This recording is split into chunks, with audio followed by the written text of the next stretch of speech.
Doctor Alex Zambrano, compañeros, mi nombre es Raúl Osvaldo Sánchez Vizcarra y en esta ocasión compartiré con ustedes la relevancia sobre los procesos judiciales.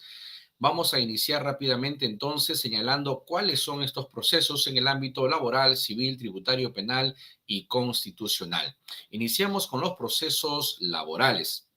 Es importante señalar que vamos a enmarcarlos dentro del proceso abreviado laboral, proceso ordinario laboral, los procesos impugnatorios de laudos arbitrales, proceso de ejecución, proceso no contencioso y, como no, los procesos cautelares. Entonces, iniciemos rápidamente con cada uno de ellos. Al hablar sobre las medidas cautelares, es importante señalar aspectos como la futura ejecución forzosa, las medidas temporales sobre el fondo, las medidas innovativas y las medidas especiales, cada una de ellas con sus determinadas particularidades. Vamos a hablar sobre el proceso abreviado laboral. Aquí es importante remarcar la admisión y notificación de la demanda, la contestación de la misma, la audiencia única, que en esta se puede realizar la conciliación, la confrontación de posiciones, la actuación probatoria, los alegatos, la sentencia, entre otros. Pero también tenemos carácter de excepción, la continuación de la audiencia y, si se requiere, un informe pericial también.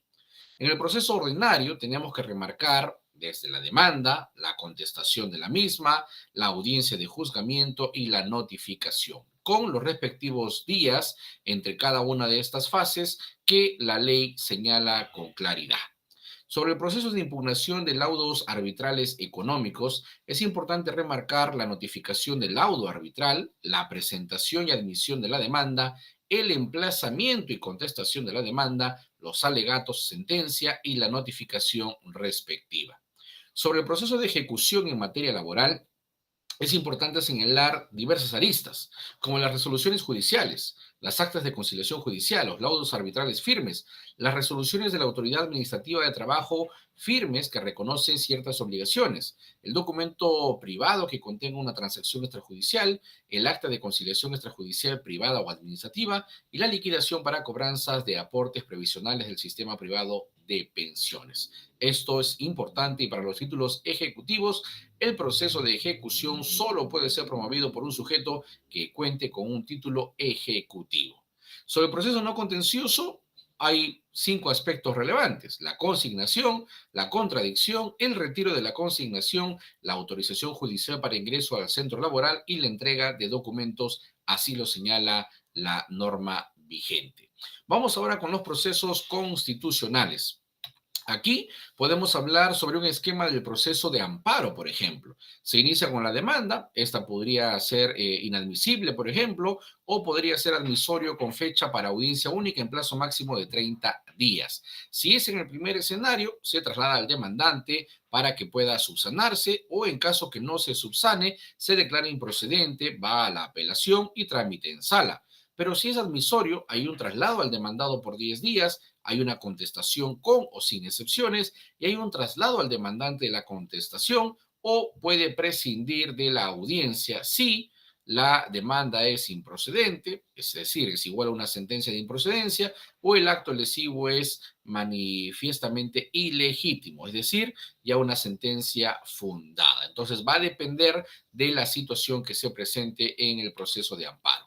En el proceso de inconstitucionalidad, es importante remarcar acá que la demanda es ante el órgano supremo del Tribunal Constitucional, se interpone dentro del plazo respectivo conforme a la norma. Una vez interpuesta esta demanda, el tribunal la va a calificar dentro del plazo de ley y va a conceder, además, un plazo no mayor de 5 días si el requisito omitido es susceptible de ser subsanado, para que exista una contestación de la demanda, una vista de la causa o un informe oral dentro del plazo para entonces recién poder dictar sentencia. ¿Quiénes están facultados para interponer esta acción de inconstitucionalidad? El presidente de la República, el fiscal de la Nación, el defensor del pueblo, también 25% del número legal de los congresistas, 5.000 ciudadanos, presidentes, o en este caso gobernadores regionales, también autoridades locales, en fin, y además los colegios profesionales.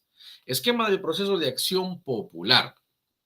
Es, en este caso, igual. en el orden. La demanda se interpone dentro del plazo de ley. Una vez interpuesta esta, la sala va a conceder un plazo a criterio de esta si el requisito omitido es susceptible o no. La contestación, la vista de la causa. La diferencia es que esta acción popular puede ser vía el poder judicial, ¿no? A diferencia de las otras que iban directamente al Tribunal Constitucional. Proceso de cumplimiento. Acá tenemos la interposición de la demanda, el auto de saneamiento, la contestación y tenemos la audiencia única para poder emitir una sentencia y, de ser el caso, poder haber un recurso de apelación también y se eleva el expediente al superior. Esto es en primera instancia.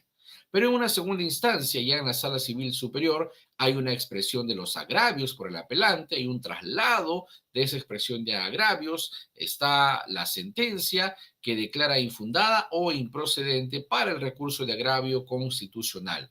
Además, se concede el recurso de agravio o se deniega el recurso de agravio. Si es lo primero, se eleva los autos y si es lo segundo, hay una queja también que se va a elevar para que se pueda declarar fundada la queja. Tienen que transcurrir un promedio de 10 días para que se ordene al juez superior el envío del expediente, se reciben los autos, vista de la causa y finalmente la sentencia. Esta es la ruta ya al llegar a una tercera instancia. Vamos a ver el proceso de habeas data. En primera instancia, la demanda ante el juez civil o mixto va al auto admisorio, la contestación de la demanda, la sentencia, en este caso la apelación y la elevación del expediente al superior de ser el caso. En segunda instancia, la Sala Civil Superior traslada esto de expresión de agravios, vista de la causa, informe oral, la sentencia que declara infundado o improcedente, el recurso de agravio constitucional, se concede o se deniega dicho recurso. De ello dependerá si se eleva los autos o se realiza la queja respectiva. Y en tercera instancia, el Tribunal Constitucional va a ordenar al juez superior el envío del expediente. El tribunal recibe los autos, realiza la vista de la causa o el informe oral y se pronuncia a través de la sentencia. Es importante ver todos estos detalles que tienen que ver también con el proceso competencial y que van a hablar específicamente de los artículos 109, 110, 111, 112 y 113 de la normatividad vigente. Vamos ahora a hablar de los procesos civiles en este marco. Tenemos el proceso de conocimiento, la demanda, la contestación de la misma, el acto de saneamiento, la audiencia de conciliación, fijación de puntos controvertidos, saneamiento probatorio, la audiencia de pruebas y finalmente la sentencia. Y ustedes pueden visualizar los plazos conforme lo estipula la ley vigente. Proceso abreviado. Se tramitan en proceso abreviado los siguientes asuntos contenciosos. Asuntos de retracto, responsabilidad civil de los jueces, expropiación, impugnación de acto de resolución administrativa, la pretensión cuyo petitorio tenga una estimación patrimonial mayor de 100 y hasta 1000 unidades de referencia procesal, los que no tienen una vía procedimental propia, entre otros. Pero la ruta es la demanda, la contestación de la misma, autos de saneamiento, fijación de puntos controvertidos, saneamiento probatorio, la audiencia de pruebas y finalmente la sentencia. En el proceso sumarísimo tenemos la demanda, la contestación de la demanda, la audiencia de saneamiento, actuación de pruebas, la sentencia, y en autos contenciosos veamos alimentos, separación convencional y divorcio ulterior, interdicción, desalojo, interdictos, los que no tienen una vía procedimental propia, aquellos cuya estimación patrimonial no sea mayor de 100 URP y los demás que la ley señale. Vamos ahora el proceso cautelar en el Código Procesal Civil peruano. Y tenemos acá las medidas cautelares, saber si el juez competente, oportunidad y finalidad, el requisito de la solicitud, el contenido de la decisión cautelar, las características de la medida cautelar. Pero es importante además señalar aquí la exposición de los fundamentos de su pretensión cautelar, señalar la forma de esta, indicar si fuera el caso los bienes sobre los que debe recaer la medida y el monto de su afectación, ofrecer la contracautela, designar el órgano de auxilio judicial correspondiente si es que fuera el caso. Vamos ahora a proseguir con el proceso de ejecución. La demanda, el mandato ejecutivo, la contradicción, la contestación de la demanda, la audiencia respectiva, el auto final y finalmente la apelación. En el proceso no contencioso tenemos el procedimiento, la competencia, requisitos y anexos de la solicitud, el trámite y que esto va a señalar la inadmisibilidad o la improcedencia de la misma. ¿Qué ocurre en los procesos penales? Tenemos, en principio, la investigación preparatoria. Inicia la denuncia y las diligencias preliminares. Con la disposición de la formalización de las diligencias preliminares, va la disposición de formalización y continuación de la investigación preliminar y entramos ya al terreno de la investigación preparatoria, donde hay una disposición de conclusión de investigación preparatoria. Los plazos acá son importantes. Son 60 días prorrogables en el caso de las diligencias preliminares. Para casos simples, 120 días de prórroga. Para casos complejos, 8 meses de prórroga. Para casos de crimen organizado, 36 meses de prórroga. Y en la investigación preparatoria, es importante anotar también los plazos, porque estos se incrementan. Vamos a la etapa intermedia. Este es interesante porque acá se puede determinar un sobreseimiento. El juez va a emitir la resolución para los sujetos, hay una audiencia preliminar que se llamamos el auto de sobreseimiento y entonces es importante entender el camino, la ruta acá, el requerimiento acusatorio, el control de acusación o el auto de enjuiciamiento. ¿Cuál de estos caminos es el que va a suceder? Y ya entrando a juicio oral, que es la otra etapa, tenemos acá el auto de citación a juicio, la instalación de audiencia, los alegatos preliminares, las instrucciones del juez, la admisión o no de responsabilidad del acusado, el ofrecimiento de nuevos medios de prueba, la declaración del acusado, el examen de testigos, el examen de peritos, los alegatos finales, la deliberación y finalmente la sentencia que va a emitir el juez en materia penal. ¿Cómo ocurre el proceso por colaboración eficaz? Tenemos una fase de calificación, una fase de corroboración, una fase de convenio, una fase de control y decisión jurisdiccional y una última fase de revocación. Es importante que se cumplan cada una de estas fases en el proceso por colaboración eficaz. Veamos ahora el proceso por terminación anticipada. Y acá parte de una iniciativa fiscal, abogado, la participación importante, el conocimiento de todas las partes procesales, hay una audiencia de terminación anticipada que es de carácter privado, pero es importante acá la imputación que puede hacerse y puede hacer una solicitud conjunta, hay una pena, una reparación civil, un acuerdo provisional y para ello se realizan reuniones preparatorias informales. Es un proceso por terminación anticipada.